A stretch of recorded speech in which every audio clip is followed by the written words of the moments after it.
سامعین کرام، حضرت مولا علی شیر خدا رضی اللہ تعالی عنہ فرماتے ہیں، میں نے تمام مخلوق کے سردار، تمام نبیوں کے سردار امام الانبیاء صلی اللہ علیہ وسلم کو یہ فرماتے ہوئے سنا۔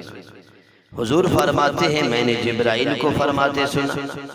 جبرائیل نے کہا کہ یا رسول اللہ صلی اللہ علیہ وسلم، اللہ رب العزت نے روئے زمین پر لا الہ الا اللہ محمد الرسول اللہ سے بڑھ کر کوئی عزت و احترام والا کلمہ پیدا نہیں کیا۔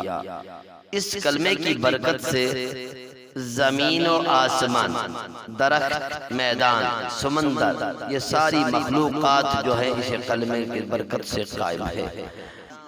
مزید کہا، الا وہی کلمۃ الاسلام، خبردار یہ اسلام کا کلمہ ہے۔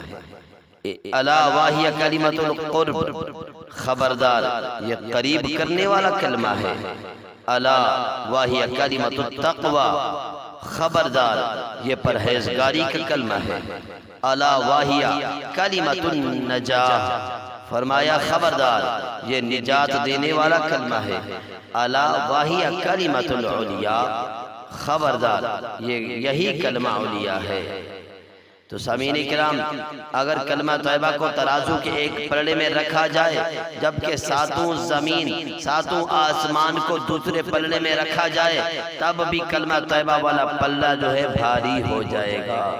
یہ بڑا بابرکت کلمہ ہے۔ اللہ رب العزت ہم سب کو کلمہ طیبہ کا ورد کرنے کی توفیق عطا فرمائے، آمین۔